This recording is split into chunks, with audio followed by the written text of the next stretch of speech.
Well, what? All right, there you go. Sundays from. If you guys are watching this for the first time on the podcast, we do drop these normally just on YouTube, and they have their own reviews. But we're gonna go ahead and just put this one in right here with the podcast episode. So let us know if you guys like the From content. Yeah, leave those thoughts down there. Episode 3. I will say this. I mean, I talked to Cody very briefly about it. And he was like, best episode of the season, and I said, you know what? I think it is. So far, it's the best episode of the season, in my opinion. I liked it a lot. It got you right away with the writing. And Jet was like, watch them fucking, what's the cop's name? The chick's name? Acosta. Acosta. Like, watch them make me like Acosta. And it was started to lean like that. When she asked for the bullet, I texted in the group chat. She said, give me a bullet. I said, damn, bro, she's there. It's like the parallels between her and Boyd. And he was doing that earlier in the episode 1 and getting ready for the bullets. And she was there already. I was like, damn. He's going to take her under her wing, and we're going to get a storyline like that. Acosta might flip over, so that was pretty cool to see. So they started off strong with that writing right there. Yep. But then they get into the diner scene.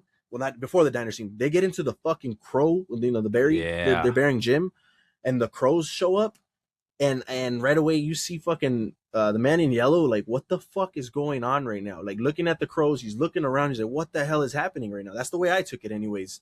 But then you could get into the diner scene, and she's starting to ask questions like, hey, is that normal? Has that ever happened? And I think, what is it? Kenny, right, is telling him. Yeah. Kenny's telling her about it and everything like that. And she's like, wait a minute.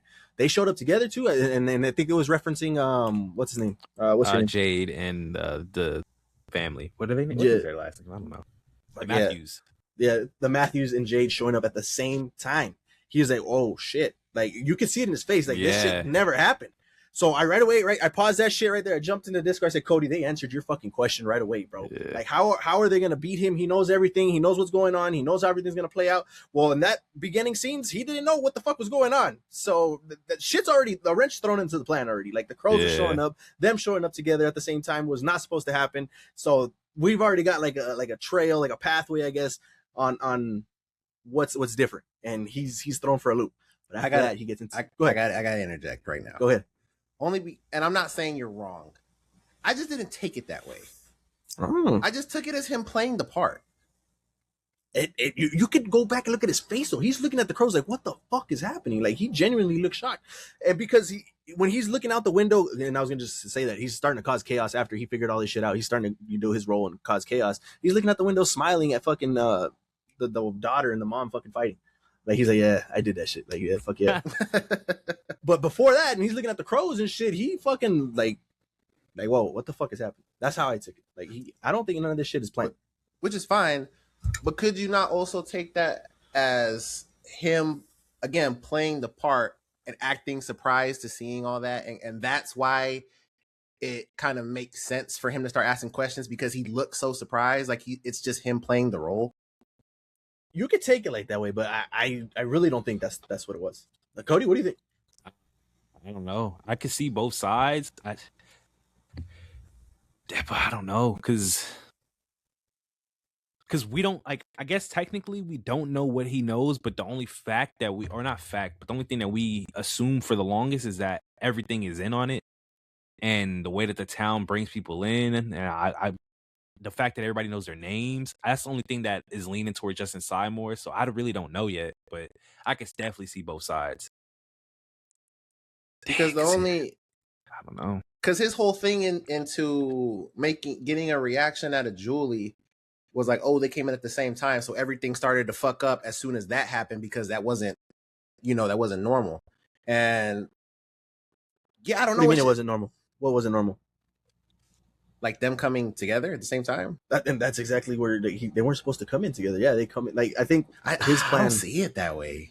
It's really hard. It's really hard for me to see it the other way. Like, he was genuinely shocked. Like, he fucking is like, damn, that shit. They came in together. Like, okay, and then he kind of played. I'll look out. He played off of that. He played off of that. Like, all right, well, now you're telling me now I can fucking spit. And I think obviously they do come in to get not together, but they come in at separate times. Yeah. Mm-hmm. And through the story and then through the past is what I'm trying to say. So he understands that point, and I guess he could still use that argument of like, well, when the Matthews came in, that's when shit started going bad, but he took it from there. But the fact that they came in at the same time, I don't think he was expecting that. And the crows, he didn't seem like he knew about crows, because Kenny was like, yeah, well, the only time people see crows is at the when the tree's knocked over. That's the only time we ever seen crows. So I don't think the crows have ever been in Fromville. That's a stretch. That I don't know anything. But there was a crow when Tilly was showing somebody the cards, and the crow hit the window. Oh, okay, all right. But oh well, yeah. Go ahead. I was gonna say what I'm more intrigued about, or not intrigued, but interested in, is the fact that it seems, and I know there's sometimes they're idiots, but it seems like they're catching on to her. Like, how is she feeling ever since her dad? Like, oh no, she's kind of weird. She doesn't seem bothered. Like, hopefully they're catching on, because I mean, there's clear signs, for somebody like that, and you're not even like affected. Like, Kenny's just went through that, so he should know what it's like, and he doesn't see any of the signs that he was going through. So hopefully Kenny catches on. I hope somebody just went through that. The Matthews just went through that. Just went through that. So look at them and the way they're reacting. Yeah, so this is night and day. It's like, and then you're asking questions about other stuff, and it's not like, it's just. Well, who are you? Is it just Kenny that you're referring to that you think is the one that's catching on, or is it someone else? No, well, Julie probably she's not. She's probably still mad. She's just pissed. She's still pissed. Yeah.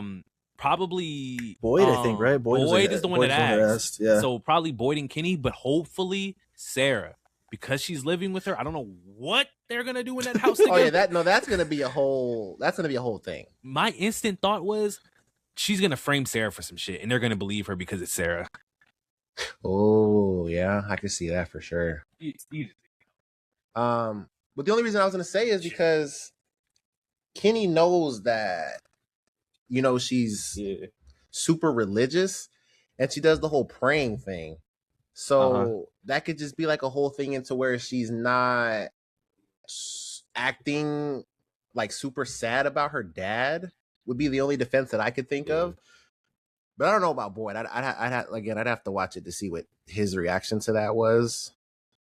But Kenny, I don't really see it with Kenny, to be honest. Victor saw the clothes, pissed his pants, literally. Woo, boy! When he comes back with that information, and they're like, "Why the fuck are the clothes here?"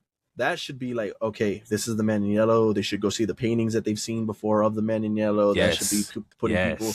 And I've seen the fucking description for next episode, so it does put them on alert. And I'm assuming Victor fucking told them, but they in the description it does say like they're on alert for something. So hopefully they started. Hey, wait a minute! It shouldn't be that hard to fucking pinpoint who's the new people that just came in, who just fucking entered Fromville like that. The yellow clothes are right outside the town. What's going on? And that should lead. But this is where the problem comes in, because obviously you can think like that, but at the same time, suspecting someone new when they just barely found the clothes, they don't know how long the clothes have been there. And right now, I think he only pissed himself because he thought that man wasn't real. He thought it was fake. Yeah. So it's like, and we know how they go. When people get into their emotions in this show, they get closed off. I don't want to. No. We're gonna have half the episode of him crying about not wanting to tell anybody, and then they're gonna find out, and then they're gonna try and figure it out. But then at this point, how are you gonna even supposed to know? It could be to them. It could be anybody, and that's probably what he meant back at episode 1, where they're gonna turn against themselves, because it could be anybody. Who all knows about the Man in Yellow? Tabitha, his dad, him. Ethan, I think Ethan knows. Does Boyd know? I don't think Boyd knows anything about a Man in Yellow. I don't think anybody else knows. It's just the paintings. That's all we've seen, and the people that know about the paintings or the picture drawings is them. Julie at this point doesn't know, right? Julie, no, because that's future Julie that possibly knows, but because he said, "Why do we keep meeting like this?" Yeah. So that has to be future Julie only, but that could be Julie learns it this season, obviously. So we don't know how that's gonna go, but that has to be. I think that's it. This episode to me, it felt like, and this might be weird to say, but it felt like the start of the season. Like the other 2 episodes felt like it was easing us into the season, but this one felt like, all right, we're gonna get into the story of what everyone's gonna be doing. Yeah, and I like that a lot, and I could already see like how people are probably gonna take this episode as like nothing happened. It felt like filler. Yeah, but for me, like with just the way that they've been telling this story for 4 seasons now, it's just a slow burn. Like they're just gonna give us small little pieces to the puzzle here, and you're just supposed to enjoy the ride. And then people want the answers now.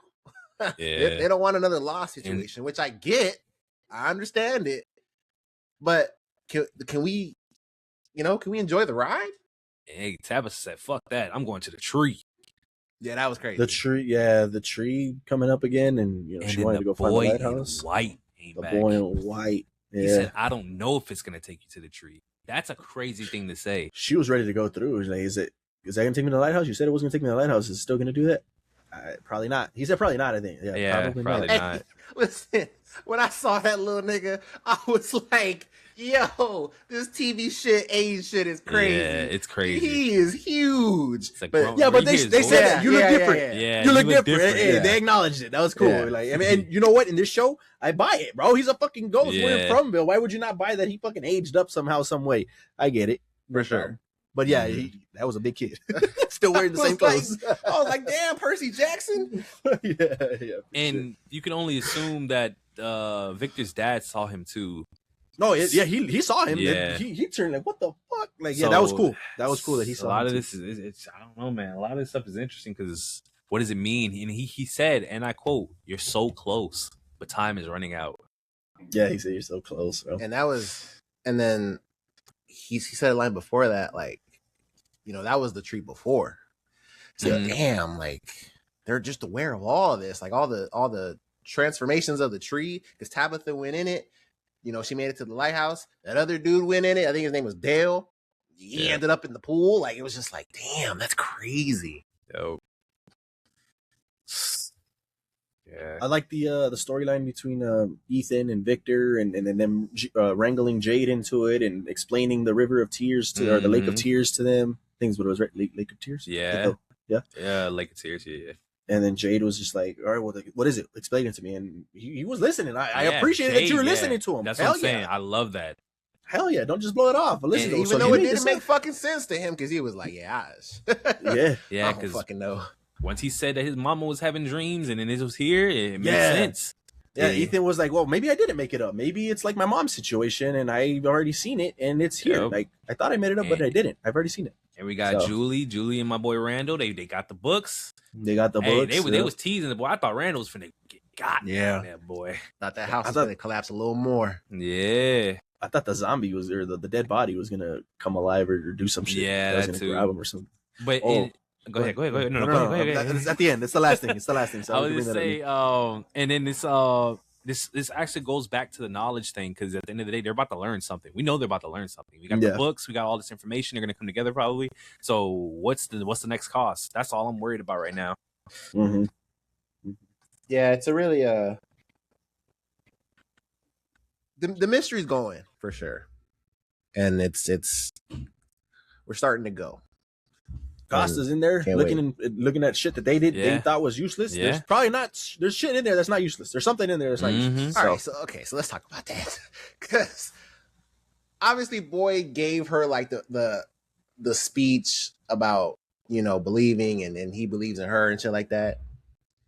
Did she not just become a cop? She did. Yeah. What fucking skills does she have to find some shit like that? No, you're not wrong, but she still had to go through the police academy and at least do, the basic training type shit, So as far as in that regards, she has more than he does. Facts. So does that not come with being a seasoned cop, like being able to piece a story together? Yeah. Absolutely. But I mean, it's either have no fucking eye for it or at least have that you went through basic training for it. See, I thought he was just bullshitting the whole way because he saw his wife in her and that's what he explained when she called his bullshit out. But at the same time, I felt like he was just trying to stop her from offing herself. So he wanted to keep her busy because he just came from her saying, "Give me a bullet." So it's like, fuck, let me make her feel useful. And he said, "You still want that bullet?" Yeah, like, damn, bro. Chill out. Because and like I said, you guys are right. They're trying to make us like her, and I can see it. I'm coming around a little, just a little bit because she's probably sane now. She's not completely an idiot anymore. Yeah. Hopefully. And I think she said like that wasn't me, man. Yeah, that wasn't me. What that was, I don't know. Yeah. Long as you're the switch up that fast though, I was not expecting it that fast. Yeah. I was like, oh shit! Like she realized quickly. And But yeah, I she think shouldn't have I think the realization makes sense because she never got to drive around like everybody else did. She finally got to drive around, and her insanity got to her, and she's like, "Fuck, this is crazy." They're right. But the episode ended with Boyd getting grabbed by someone. Oh, I feel like this is the first like episode we've not had a cliffhanger. Am I tripping? Like it just felt like it just ended. I was like, it just ended. They grabbed his arm, pulled it up, looked at his arm. Episode ended. I'm like, normally we get like some type of like something to think on for the end, but like we had nothing to think on. You don't think that's something to think on? Like what could that be? Could that be his wife? Could that be? Oh, you think that was? He was looking at his arm. It had no dirt on it, no nothing. Like it was hallucination. It wasn't real. And it just ended. That's why I was like, and he's had hallucinations before. People have. Jade saw the people in the tree when he had all the blood falling on him. Like all people hallucinate. So it's like that type of ending was kind of, I don't know. I really don't know, to be honest, at this point. I don't know. All right. Anything else? Excited for episode 4. Yep. Episode 4. All right. There you guys go. Let us know if you guys are enjoying From. Like I said, this is the first time on the pod that we talk about From, so let us know if you guys enjoyed that. Leave all those thoughts down in the comments below. That is the week of television, this insane couple months that we've been gonna have with these television shows. Let us know what you guys are thinking about them. But at the end of the day, our reviews are just our opinions. We encourage you guys to go out and watch these episodes for yourselves, gather your own opinion, come back and share your thoughts.